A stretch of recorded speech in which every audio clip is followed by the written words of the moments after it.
Yes, thanks for the introduction, and thanks everyone for joining in this. I'm looking forward to sharing some ideas and thoughts with you, but also, as we have time to get feedback and questions after, I'm looking forward to that. So yes, today's talk has the provocative title, Stop Solving Problems. And through the time that we'll spend, I want to take a look at some of what I've seen. What are different approaches in organizations to how they go about creating products and services? And I don't mean that today is a complete look at every possible mindset or every possible approach, but just a few key ones. And I think one takeaway is that there are many paths to success, but there are many more paths to failure. So this is me talking. You're going to hear about my preferences and what I believe. And if you don't agree, I think that's fine. That I think a takeaway that I would hope for is to, encourage you to be reflective or more reflective about the way that you go about things, the choices that you make, and consider with the different approaches that you might be taking, what risks are there within that? And then just to be as informed as possible about the choices that you make. All right, so I'm going to start off with this notion of extend as kind of as a model for developing products. And extend, by that I mean it's the idea that new products come from a framework that's already established by an existing product. Often it's the hot product, the breakthrough product of the moment. And I think this is a valid approach, but sometimes we see how it spins out of control. So Shazam, it first appeared in the iTunes store in 2008, and it's become this kind of touch point for innovation. And maybe it's happened to you. It certainly happened to me. You're in a brainstorm where Shazam is kind of the use case or the underlying model, the framework gets applied to whatever area it is that you're working on. So yes, Shazam for fonts, Shazam, but for album covers. I think this is a strange one because here you've got the kind of a traditional mode of technology and a very new mode of technology kind of coming together. This idea is sort of so ubiquitous that if you've ever seen the television show Silicon Valley, they had a storyline where they had a kind of a comedy idea for an app that was called Not Hot Dog. And the purpose of the app was to look at items and determine whether or not it was a hot dog or not hot dog. And of course, because it was Silicon Valley, there was, potentially going to be funding for this and they were going to build it and so on. It just shows you how ubiquitous that idea is. And Uber in particular is, I think, the most common and even kind of ridiculous model for disruption. And this is a screen grab from a parody website on the internet. It's a business model generator. And so you click on it and it just gives you Uber for something. So in this case, Uber for wigs. But I put that here because it reminds us that this type of thinking, it's very shallow. And I think this notion that you can just combine any words together, and put Uber with it, that's going to automatically become a good idea and that idea is worth money. And so it's kind of taking a trend and that it lets you use that trend and kind of try to cover up lazy thinking. So if you are going to extend an idea, you need to look carefully at whether or not that idea is a good one versus one that's just kind of easy to say. And I think this mindset is so pervasive that the corporate PR is echoing it. Here's an announcement from this company, Ship Hero, and look how they describe themselves. We are the Airbnb for outsourced fulfillment providers, the 3PLs. That's the own company's PR, and that's how they talk about their products. And in other industries outside of tech, like the movie industry, this is how things work, right? An idea for a new product that's a film would be something that you would present in terms of what previously successful products it was based on.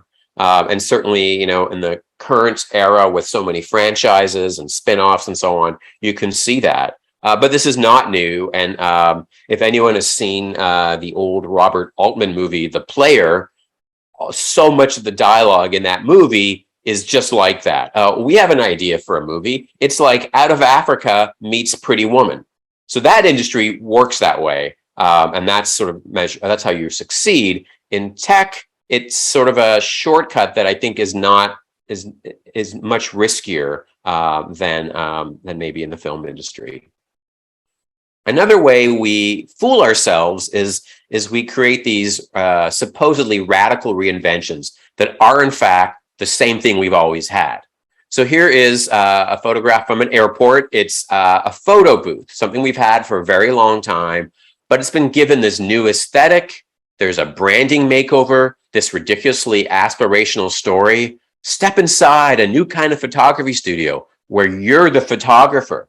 But this product already exists. So it looks like it's a pattern of disruption, but in fact, there's nothing new here, right? We already have these. Another form of extending is to build real products or services that are built up from stories that are in the culture or in the media. And I think often Black Mirror is, for many of us, a television reference point, because it talks about the near future and it shows what some of the technology is already doing, and it kind of teases us with what might we be doing with technology next. But the whole point of Black Mirror is it's a cautionary tale. It's not a blueprint. It's not a source of ideas. And so even if you don't literally replicate ideas from Black Mirror, you can see around you that kind of philosophy. And so here's something that really, frankly, makes me quite upset here. So here is a service that's available in restaurants and cafes. This was in New York City a few years ago. And it has two buttons on it. One, so this is a water dispenser. And so one you can press to get tap water. The other one, if you download and install the app, then you get chilled water and filtered water, so better water. And so this kind of tool, this creates two classes of people, right? Who are the people that can't access their mobile device because of their income? Maybe they don't have any data left on their monthly plan. Maybe they're from a different country. So they don't have a USA mobile phone.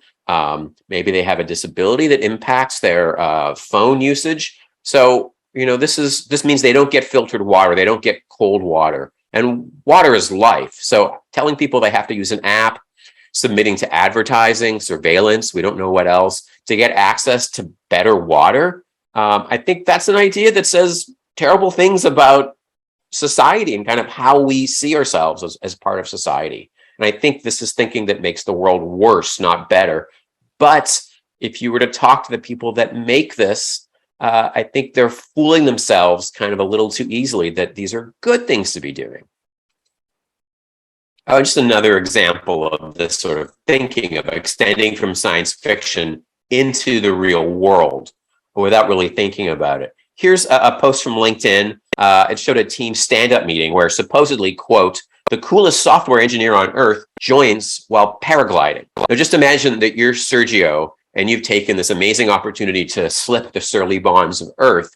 How are you going to take advantage of these moments? The view from way up high, the feeling of the wind, the curious quiet, by joining your work teammates at their stand-up meeting? Well, according to this, that's what Sergio did. That's the choice he made. That's why he's got the title of the coolest software engineer.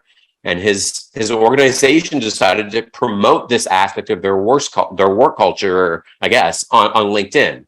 And yes, we have all kinds of technical capability now around us, but organizations do things because they can, not because they should. I'm not even talking about whether or not this is safe to be in a meeting, while you're paragliding, but what kind of use of everyone's time is this? What message does it send us about the organization and their culture? And it seems like the ability to tell us that they're creating a science fiction world, it loses sight of the bigger picture, that this isn't a world that any of us should choose for ourselves. All right, so let's move on to the next area here. And I'm calling this invent. And here I mean describe, I'm just trying to describe when we focus on the product or the solution or on the technology, we're kind of making a thing that has something in it that we're really excited about or kind of celebrating more than any other aspect of it. So here's James Dyson. He created the Dyson vacuum and many other products. And he's famous for his relentless focus on the solution. The origin story of the Dyson company is that he created 5,127 prototypes over 5 years. So if you focus on the solution and you're a genius and you get it right, it can work out well, right? Dyson was a success. Here's the Segway. The genius behind the Segway is Dean Kamen. And before the Segway came out, he created a lot of buzz. He didn't reveal what the product was, but this big promotion to tell us this was going to change everything about cities. But now the Segway is for police at the shopping mall or the airport, or it's for tourists. It didn't really do anything to the world. And this focus on the solution, and I understand that the Segway is a brilliant piece of hardware, but they failed to understand in this process how people felt about how it made them look to be using it, or really anything about the system of how we move between places during our days. So Segway is not a success. Steve Jobs was considered a genius. He's remembered for when he got it right, less so for when he got it wrong. And of course, he's this mythological figure, right? I just said that he got it right, as if products from Apple were the products of one person. And yet that is the story of Apple, of that era of Apple, right? That Steve would obsess over every detail. He would abuse and push people till he got the details right, the way that he wanted them. Some people want to emulate this as if this is a direction for success, but you have to be a genius and you have to have this kind of personality, and you have to find people to work for you who are willing to take that from you. Here's Tony Stark, Iron Man, and here's kind of, again, this is from fiction, from the media, but it's, just consider this as kind of a very familiar romantic myth. It's the lone inventor. They're toiling away late at night. We can see them sweat. We can just see their genius as they focus on the solution. That's kind of what they're emphasizing here. Yes, this is the sanitary door opener. This is the most classic invention. The whole thing is just a solution. And so what this is, it's a way to open a door. In this case, it's a bathroom door, maybe where you'd see it most commonly used, to open the door without touching. But just look at it. It's all these brutal materials. It's exposed screw heads and stainless steel. And it's just so much about itself, its own solutionness. And the only way to make this sanitary door opener usable for someone, for a person, is that the door opener comes with a separate sign that you have to install that explains two things. Not only what its purpose is, like why you should use it, but it needs an illustration of how it should work, right? This is asking you to do something physically uncomfortable and awkward, and you have to make your concessions to it. It's the solution. You're just the user. And I think this is an extreme example, but this is real. This is out there. And I think this is what you get from an invent approach. You get these kinds of things.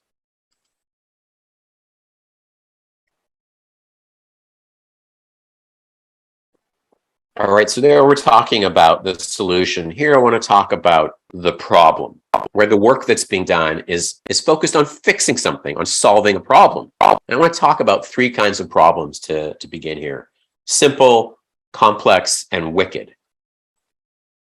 And at the simple problem, and this is one where we know what the problem is and we know what the solution is. So if you have a leaky faucet, you know how to fix that. You take off the fixtures and you replace the worn out washer.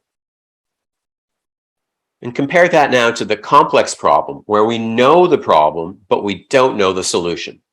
So you might look at some aspects of healthcare like that. So we know, for example, that a child has a fever.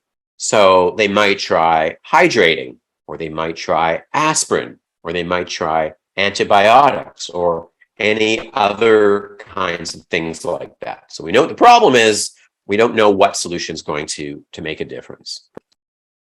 So let's consider global warming as an example of a wicked problem. And the complete extent of the problem here is not known. And I'm not talking about the science. I'm talking about the social, the economic, the political aspects. Here, we don't understand all of the aspects of those problems. And the solution is also not known. So in wicked problems, not only is the problem unknown, but sometimes we say that the problem is unknowable. And so when we treat wicked problems as complex problems, like treating a child with a fever, we're very likely to fail. The real problem eludes us, and so do the solutions. And yes, we hear about design thinking as a tool for addressing these sorts of problems. And there's a lot of good-hearted effort you see in innovation organizations to try and tackle these things. And let's just be clear, I don't mean to dismiss this. Doing something is better than doing nothing. It doesn't mean that we abandon wicked problems because they're too hard to solve. It means we have to be realistic about our success. And we need to be realistic about what kind of problem are we solving and make sure that we have the right approach. I mentioned design thinking, and I feel like, yeah, there's a lot of sexiness that's kind of attached to design thinking, especially when it gets attached to trying to address social problems. And it means sometimes we lose track of the fact that, you know, just in the most ordinary experiences that we all are creating and using, there's a lot of work to do. This is an example from Twitter that posted on Twitter by Dan Saffer. And it's an actual user interface that he encountered. If you want to add hard-boiled eggs to your food order, you've got 15 different options that you would choose from a bunch of different check boxes here. And my point is, there's always going to be a lot of necessary work to do that is about ensuring simple problems get solved, right? There are still plumbers working on faucets and sinks. They're working on simple problems much of the time. And I think it's more compelling as a story about ourselves or our career or our aspirations to say, yeah, we're working on homelessness, or we're working on climate change, or we're toppling the patriarchy, or other stuff that is definitely important. But there's a bit of hubris to say that that's the job now of designers. The thing is that what designers set out to do was to make things easier to use, and that is nowhere near resolved. So again, back to sort of the problem. One limitation of focusing on the problem is that what we see is people aiming at the problem after it's occurred instead of before. And you can see this a lot out in the world, and I'll show you a bunch of examples. You can see this when you see signs. It's an attempt to mitigate something that has already occurred, but what it's doing is shifting the problem onto someone else. And I think it's kind of naive often, or at least kind of given up on the real problem. So here's a box from my local medical office, and it's a squat white bin with a wide black opening near the top. And so it looks like a trash bin. Now, there are 3 signs here that tell you what the box is for. It's for dropping off sleep study equipment. And 2 signs telling you what it's not for. It's not for garbage. But the net effect, when you look at this, is chaos, right? There's no empathy here. Each message, I mean, you can almost see the history of when these messages were put up. They're put up independently. They're designed differently. They use different materials, different type, different presentation. Each message is sort of the only one. It's trying to shout louder than everything else. There's no awareness. There's no empathy for you. There's no empathy for the sign. And the thing is, it still looks like a garbage bin, right? That message is loud and clear. And there's no amount of signage that's going to change that. But the staff who work in this part of the medical facility, they have to come in every day and pick the garbage out of here. And they have no control over the bin's design. So they're left with the only tool that they have. That's their default tool, signs. Here it is. It's the same function, but this is a few years later. This is better. They built it into a door. And what you can't quite tell here is the return slot is about chest height. And there's kind of a cutaway for your hand. So there's a little bit of a different design here. But still, there's a lot of messaging trying to get your attention and kind of direct you to not do the wrong thing, to do the right thing. So that case kind of persists. Here's another hospital. I saw this. They did a better job for designing for the behavior they wanted and to try to limit the behavior they didn't want. Although I was there and I had one of those regular kind of sticky printed out on a computer printer badges that you get, at lots of security desks. And so when I was leaving, I don't know what a Care Connect badge is. I have this badge that I thought maybe my badge is supposed to go in there. But what I had, I guess, was trash. And the security guard had to kind of stop me from putting my badge in this badge container. So again, still not sufficient. Here's just some other examples I've seen out here. Here's a dehumidifier. It says, "I am not a trash can. Do not force your garbage in me." And maybe the staff hopes that by anthropomorphizing this, they can kind of create some empathy in people and eliminate forcing garbage. I don't even know how you could get garbage in there, right? It doesn't open up. You'd have to really push hard to kind of get garbage in there. These signs, they're kind of sad. There's pathos in there. Like someone is trying to solve a problem, maybe, but maybe they also don't really care. Like the problem's kind of handed to them and they've just kind of given up. They're not invested in doing a good job in communicating in an understandable way. I mean, just look at these signs. They're not really, you can't read them. They're sort of unclear. But what they really don't want is garbage. Here's like a concrete pillar at a tourist location. This is not a garbage can. There's a designated can to your right and down the stairs. So like really, really specific. Where, new sentence, there's also recycling for any recyclables, smiley face. So whoever made this like printed sign is maybe not, a copywriter. Just some more, I am not a garbage. This is not a garbage. Here's a little car in a commercial area and a little teeny downtown. It's very cute. I'm not sure what it is. But someone has put a sign up on the window. This is not a mailbox. Apparently people somehow thought this was a mailbox. Here's a UPS box. This is also not a mailbox. So this is for, and this is a very weird American thing. We have UPS private and we have USPS, which is the government. Their name's similar, so people confuse them. So you get an ugly handwritten sign kind of telling people what not to do. But look at this example here. This is umbrellas, no trash, please. Look at this one. Think about how this works better. There's already some umbrellas in it. The kind of design of the container tells you what it's supposed to hold. Think about how they're designing for the behavior they want. They're not fixing the behavior they don't want, right? So are you designing before, designing after? This is designing before. We get garbage, we get mail, but also here's the suggestion box from a Jollibee restaurant and people put money in there. And so maybe there's less incentive for the staff to actually try to fix this because, hey, they're getting free money. You see these, so these are all kind of interventions, right? Or focusing on the solution, but they often don't understand the problem. Or I look at this example. Here's someone that, this is a well-designed sign, and I'm not talking about the topography, but like somebody had to go to a department and get budget and get this kind of laid out and painted and built and installed. They went to quite a bit of an effort. So there is a design out here. But again, they don't really control the whole system. They just control part of the experience. They can only repair the problem as they see it. Like, wouldn't it be better if trucks didn't jump the curb and injure people? As opposed to let's put up a brown sign to tell you about it. This is from Sydney, Australia.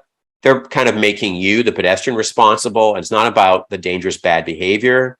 It's the same thing as the previous sign. Again, very well designed, right? Kind of attractive, visual, bright colors. But if you're going to solve the problem, do you solve the right problem, which is trucks are dangerous and they're going to hit people, or do you solve the easiest problem?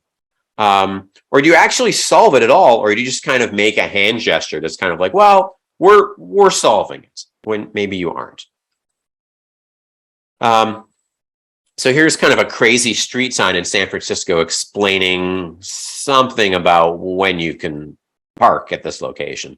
I put this on the internet and I got this response here. When you have to design a solution to a decision that you have no control over. And I think it's an interesting point that maybe we or me should have empathy for designers who are handed these ridiculous situations and have to find a way to address it. And I think at some level that's true. It kind of echoes my point. But I think this also lets designers off just a little bit too easy. I mean, look again at this sign. This is not an example of a designer doing anything effective to wrestle with complexity that wasn't of their choosing. This is a poor visualization of messy requirements. So I appreciate the reflex to consider the plight of the designer, but I don't want that to be the overall narrative here. One example of a successful business that I think is really about knowing the problem is Warby Parker. And I'm sorry, I know we have people from all over the place here today.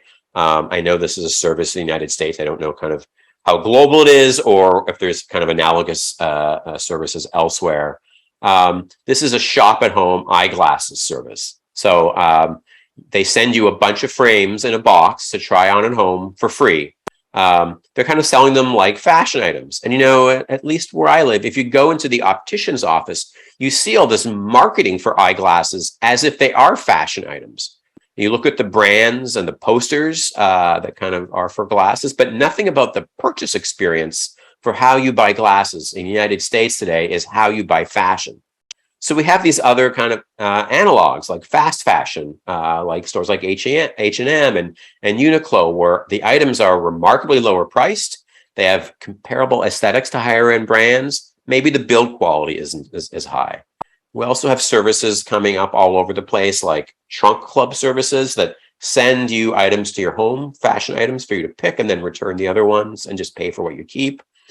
We have, online retail brands like Zappos for many, many years has been known for, the best reputation for online shopping.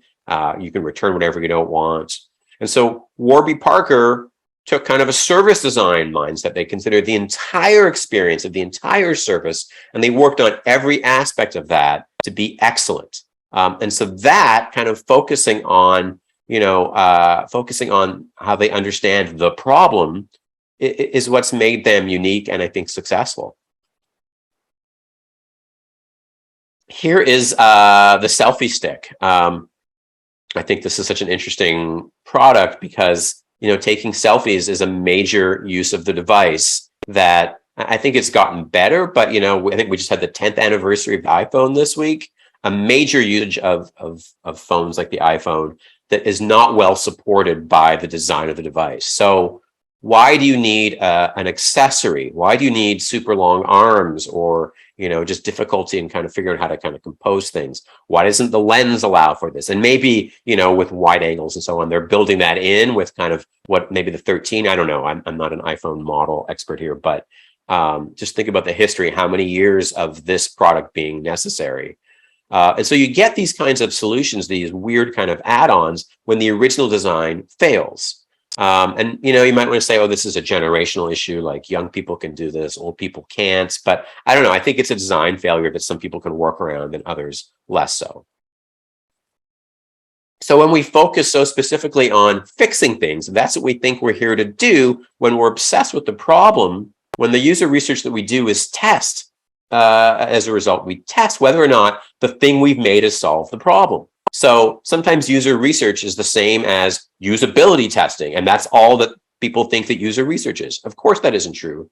Usability testing is very valuable, but it's most closely tied to a view of the problem and not a richer view of the people that we want to empower with the work that we're doing.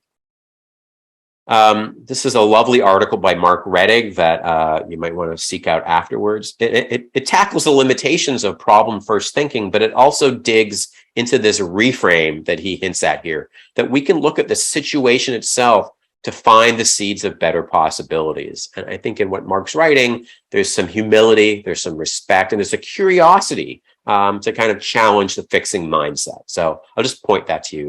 We don't have time to read all of Mark's article today, but it's a good one. All right, here. So I want to talk about discover. And what I'm talking about with this section is starting with people. We've talked about like the technology, we talked about the solution, we talked about the problem, but what if we start with people? Looking to understand people, and in doing so, new things that we can make, new products, new services, new innovations can be revealed. The shallow version of this is observe people. So here's a new knife from Fiskars, and the website says, quote, "We studied chefs and found they pinched the blade for maximum control, and so we sought to make that grip easy and intuitive. We did that by moving the chef's pinch grip zone up and away from the blade to the handle where soft grip contouring guides and cushions your hand, end quote. This is good, of course, right? But it's still a really shallow form of research. They're just observing what people do. They don't have access to why, to their motivations, their emotions, anything more complicated or complex. It's kind of like those simple problems. Once you know that's where people go to grip knives, you make changes to the product. And the thing that gives these stories the sheen of innovation is that they actually took the step to go observe people, to challenge the most basic assumptions about their customers and this product line, right? How someone holds a knife. But what I'm advocating for here is starting with people, understanding their lives, their context, their values, what brings them meaning, what emotions they have. This isn't just the warm and fuzzy stuff. It absolutely includes what they do, how they do it, why they're doing it that way, what other ways that they've tried. Right here, Jared Spool says, we need to move away from the problem-finding mindset. The teams that know everything possible about the users are the ones that deliver the best designed products and services. So something I worked on a few years ago, we talked with people who were bank customers, and this bank was going through a merger, and it was turning things upside down at the bank. And so they wondered, hey, what's going on for customers? How is this merger affecting them? So it's obvious kind of sitting here and thinking about it now. But if you look at their energy and their focus, they had a totally different perspective. And what people were consumed with was not the same as what they were consumed with. But they had kind of the curiosity to think about other people. But what we saw, like the bank center of the bank circle is the bank. The center of customers framework is the customer, their own life. They might think about the bank, but the merger was very far away. So these two models are very different. And that's a big part of the work that I do is letting people present themselves the most broadly as possible to us. So it means we're listening deeply. We're not checking off a few questions, but we're learning what we don't even know that we need to talk about. So we hear from these bank customers about what's going on with their lives, the challenges with health, school, business, work, family, home, you name it. We didn't ask these customers, hey, tell us about the merger. We asked them, tell us what's going on with you. And then we focused in on the topics that we needed to understand better for the objectives that we had. And another example, we worked with a big telecommunications company that has a terrible reputation for customer service, but they already know this there. So it's part of everyday life at this company. What they wanted to do was understand more about the activities and the products and the companies that people love, because that's not them. So we did a few things. And one thing was to look at environments that people went to because they had loyalty or some emotional relationship with those environments. So here's Rainbow Grocery in San Francisco. It's kind of a famous grocery store. We looked at what people were doing, what was in the environment. We found people who had activities in their lives they were deeply involved in. One person we met loved pugs. Another person had a lifelong history with Star Wars. One was a coffee fanatic. And we met with these people and we interviewed them about their passions, but also how they interacted with businesses. And we had them kind of compare and contrast. And an outcome of this research was 8 elements that help create emotional bonds. And we helped our client look at what would it mean for their business to try to act on each of these different 8 factors. So our work wasn't about creating new products or new services, but in helping the whole company think differently about how they engage with their customers and indeed try to change their whole organizational culture with that in mind. So to do this means that in times when this is safe and when this is possible, we go to people's homes, we go to their offices, we go to where they are, we go to their context. And that is not technically a way that researchers have been working over the last couple of years. Obviously, it is still a mindset. What does it mean to go to someone as opposed to asking them to come to you? And so we ask what they do. We ask them to show us. We get stories. We get long answers where we don't always know what the point is. We want to have them explain everything about their world to us. And people that may not have a ready answer as to why they do something, but we have to listen for why. We have to ask follow-up questions and probe and infer and try to understand for ourselves just why is something happening the way it is. And a caution here, one reason that people don't talk to customers is that they delude themselves into thinking that their customers are just like them because, so the belief goes, we all take taxis and we all buy music online and we all share photos and we all order food to be delivered. But you do those things from a very different perspective than your customers do. Your customers may have less disposable income than you. They may be less willing to try new solutions. They may be less technically capable. They may have different motivations, and they may just be different from you for reasons you can't even guess at. And people are very complicated and interesting. And I think we all owe it to ourselves to challenge our assumptions and see what possibilities it opens up for us when we do that. And just, to point out my stories, I've only shared a few of them with you today, but they don't typically end with, and they made a certain product and it was great and it ended up making $1 billion. I think those stories are rare if they ever happen. I think I look at all of this as a process. This is something that's very hard. And my role is to help organizations think about their opportunity in a fresh way, to be able to deliberately and carefully choose how and where they want to make a difference in the world, and in a way that harnesses interesting aspects about people out there and about the company and about their aspirations and about their capabilities. And you may see this as a riskier approach to product development than how you've been doing things in the past. For me, I honestly see it as an investment in reducing risk. But because that path is always unclear at the outset, it may not feel that way. But I'll encourage you, as I think this whole time is meant to kind of be encouraging, to stepping back from problem-solving mindsets and try to discover the opportunities that are rooted in people. And just the last bit I want to talk about here quickly is innovate as kind of a pattern here. And I put this word up as maybe a bit of a provocation.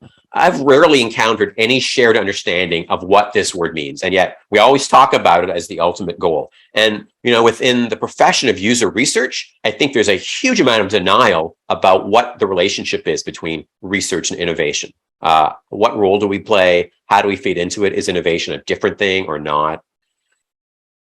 So just one example here, and then we can wrap up here. So before the pandemic, we traveled to a resort, and here at the resort is the adult pool. In that building over there with the arrow are the bathrooms.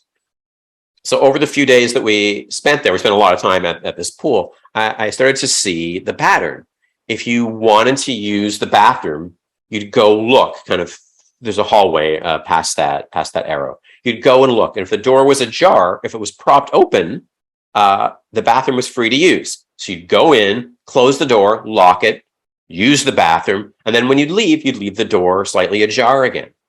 So one day I went to use the bathroom and the door was closed. So I waited. Somebody's in there, right? That's the pattern. I waited. And I waited some more. Then I went back and sat down, and I went back and stood outside the door and waited. After a really long time, I realized that my assumed use model was not fully shared, and that someone, either the staff or a guest, they'd close the door when they left. Okay, now the door has a lock, but there's still an awkward interaction, right? To go up to the door and then try to open it, right? To grab the handle and kind of start to turn it. That's awkward for you because, now the door doesn't work. And it's awkward for the person that's inside with the locked door.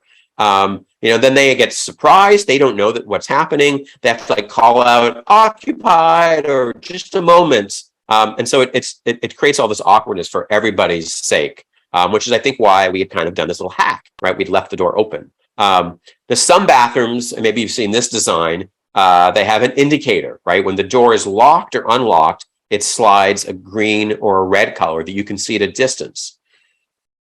Now, you can maybe put this back in that initial category of fixing a problem. But what I like about it, and why I am spending time talking to you about a bathroom, is that it's rooted in an insight about people, an understanding about social cues, and awkwardness and behavior and workarounds. It's not about kind of the fix. It's about why is that fix needed, and what's the real problem with people that creates the opportunity here.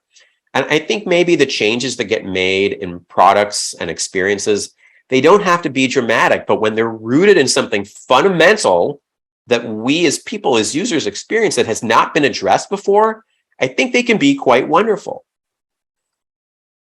I like this quote here: the compounding awesomeness of continually fixing small broken things. Again, I'm cautious about what we mean by fixing, but it seems like doing small things rooted in a new insight about people can be very powerful. So I'm going to submit that to you all for consideration as a possible example of what innovation could be. And so just to wrap up, my slides for today, some things that you can check out. We heard about the books at the very beginning, so there's links for those books, and there's some samples there, and some templates and things that you can reuse. There's also a podcast where I talk to people that are running user research practices inside their own organizations. So stuff that we didn't really talk about today, and then a little bit more about, how to reach out to me after this. So that's it for me. I can stop sharing and see what we want to do with the rest of our time here.